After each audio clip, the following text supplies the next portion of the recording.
करीब 1,76,000 रुपए के ऑल टाइम हाई के बाद से सोने की कीमत में लगातार उतार चढ़ाव हो रही है। कयास लगाए जा रहे हैं कि सोने का भाव अब 1,00,000 रुपए से नीचे तक आ सकता है। नमस्कार, मैं हूं आपके साथ ममता तिवारी। आप देख रहे हैं न्यूज़ 18 का डिजिटल प्लेटफॉर्म। कैसे सोने का भाव 1,00,000 रुपए से नीचे तक आ सकता है, इस रिपोर्ट में बता रहे हैं, ध्यान से सुनना। देखिए, सोने की इस गिरावट के पीछे रूस का अमेरिका को दिया एक ऑफर माना जा रहा है। अगर अमेरिका रूस के बीच ये डील हो गई तो बाजार में कई बड़े बदलाव हो सकते हैं। तो सबसे पहले वो डील जानना आपके लिए बहुत जरूरी है जो रूस और अमेरिका के बीच में होने जा रही है, जिससे पूरी तरह से सोने और चांदी के भाव की कीमतों में बदलाव आने वाला है। रूस जल्द ही व्यापार के लिए अमेरिकी डॉलर का इस्तेमाल शुरू कर सकता है। ब्लूमबर्ग के मुताबिक रूस यूक्रेन युद्ध के खत्म होने के बाद रूस ने अमेरिका के साथ डील करने के लिए एक प्रस्ताव तैयार किया है। इसमें 7 पॉइंट हैं जिन पर रूस अमेरिका की सहमति बन सकती है। इनमें से एक है फिर से डॉलर का इस्तेमाल शुरू करना। रूस जो डॉलर के बजाय साझेदार देशों से लोकल करेंसी में ट्रेड करता है, अब वो डॉलर सेटलमेंट सिस्टम पर वापस आने की सोच रहा है। इसमें तेल और नेचुरल गैस खरीदने के लिए भी डॉलर का इस्तेमाल शामिल होगा। तो ये प्रपोजल रूस के सीनियर अधिकारियों के बीच साझा किया गया है। और अब आपको बताते हैं कि दोनों देशों के बीच जो संभावित डील है वो कौन कौन सी है। पहली तो है एविएशन डील, दूसरी है एनर्जी पार्टनरशिप, तीसरी है बाजार खोलना, चौथी है न्यूक्लियर और एआई। इसी के साथ ही डॉलर में व्यापार, मिनरल डील, क्लाइमेट चेंज। तो ये 7 डील ऐसी हैं जो अमेरिका और रूस के बीच में हो सकती हैं और इन्हीं दोनों डीलों पर टिकी है आगे की पूरी बाजार की रणनीति। रूस ने डॉलर का इस्तेमाल बंद क्यों किया था और अब क्यों शुरू करना चाहता है, ये भी आप समझिए। देखिए, दूसरे विश्व युद्ध के बाद डॉलर ग्लोबल करेंसी बनकर उभरा। आज दुनिया भर में व्यापार के लिए सबसे अधिक इस्तेमाल डॉलर का होता है, लेकिन रूस अपनी करेंसी रूबेल से ग्लोबल ट्रेड करता है। दरअसल डॉलर में कारोबार करने के लिए दुनिया भर के देश अमेरिका ट्रेजरी के बॉन्ड खरीदकर अपने पास रखते हैं। बॉन्ड यानी वादा, यानी अमेरिका सरकार बॉन्ड खरीदने वालों से एक तय समय में तय रकम ब्याज के रूप में देने का वादा करती है। 2022 में अमेरिका ने इसी तरह खरीदे गए बॉन्ड्स को जब्त कर लिया और ब्याज तो दूर, मूल रकम भी लौटाने से इनकार कर दिया। इसके बाद से ही रूस समेत दुनिया भर के तमाम देशों ने अपने फॉरेन रिजर्व में डॉलर कम करके सोना खरीदना, सोना रखना शुरू कर दिया। जैसे भारत और चीन, अमेरिका की लगाई पाबंदियों के चलते रूस पश्चिमी देशों से ट्रेड नहीं कर पा रहा है। इससे नेचुरल गैस का कारोबार करने वाली रूसी कंपनियां घाटे में चल रही हैं। उनकी इकोनॉमी का भी खस्ता हाल है। ऐसे में रूस फिर से अमेरिकी डॉलर में व्यापार कर अपनी अर्थव्यवस्था, ट्रेड और फॉरेन रिलेशंस को सुधारना चाहता है।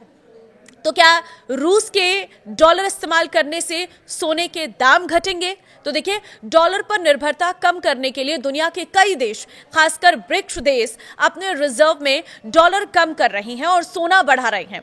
2005 में भारत के फॉरेन रिजर्व में सिर्फ 4.3% गोल्ड था, जो 2025 में बढ़कर 15% हो गया है। 2000 से 2025 के बीच चीन का गोल्ड रिजर्व 443% बढ़ा है और ब्राजील ने 2025 में 16 टन सोना खरीदा है। इससे पहले 4 सालों में उसने कोई सोना नहीं खरीदा था। तो एक्सपर्ट्स का कहना है कि रूस के फैसले के बाद डी-डॉलराइजेशन की प्रक्रिया में बड़ा बदलाव आएगा। दुनिया भर के सेंट्रल बैंक घबराकर तेजी से गोल्ड रिजर्व कम कर सकते हैं। इससे मार्केट में सोने की सप्लाई बढ़ जाएगी। जब मार्केट में किसी चीज की सप्लाई डिमांड से ज्यादा हो जाती है तो उनके दाम गिरने लगते हैं। सोने के साथ ही आने वाले दिनों में ऐसा हो सकता है। देश के सेंट्रल बैंक सोना खरीदना कम कर सकते हैं। इससे सोने के दाम में भारी गिरावट आ सकती है। संभावना है कि सेंट्रल बैंक अपना सोना मार्केट में बेचने भी लगेंगे। तो क्या सच में सोना 1,00,000 से कम होने वाला है?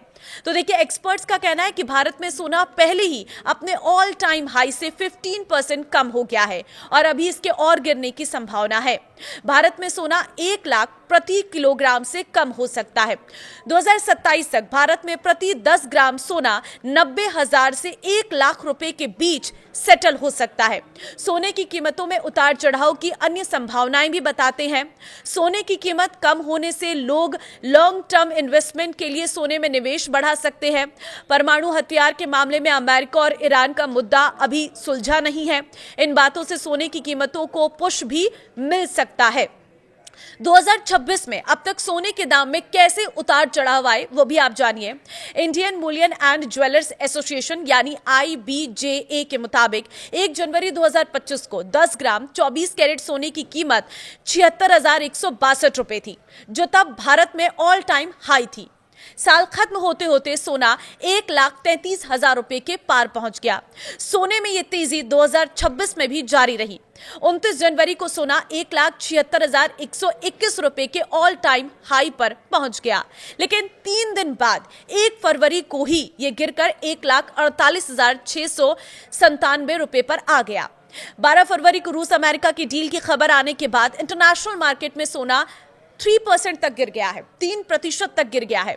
भारतीय मार्केट में भी अगले दिन सोना 2,885 रुपए गिरकर 1,52,765 रुपए प्रति 10 ग्राम पर आ गया है। हालांकि 16 जनवरी को जब बाजार खुला तो सोने में 1,315 रुपए की बढ़ोतरी हुई, 1,54,080 पर यह पहुंच गया है। तो इस तरह से सोने के भाव में उतार चढ़ाव देखने को मिला। 2026 में खास तौर पर सोने की कीमतों में काफी ज्यादा उतार चढ़ाव देखने को मिला है।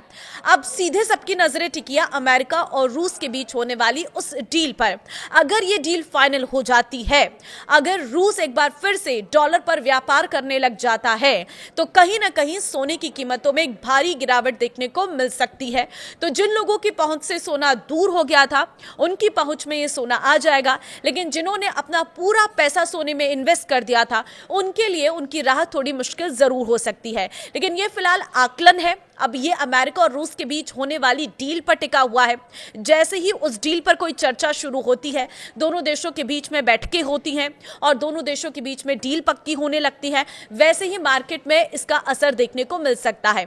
हालांकि यह भी अनुमान है, इसके लिए कोई स्पष्टीकरण यहां पर हमने नहीं दिया है। यह बस एक अनुमान के हिसाब से आपको जानकारी दी गई है कि सोना इस हद तक भी गिर सकता है और आपकी पहुंच में आ सकता है। फिलहाल इस वीडियो को शेयर कर देना सभी लोगों के साथ, ताकि बाजार में हो रहे उतार चढ़ाव में सभी लोग इन्वेस्टमेंट करने से पहले एक बार सोचें और तभी जाकर किसी भी शेयर को खरीदें या सोने चांदी में इन्वेस्ट करें। नमस्कार।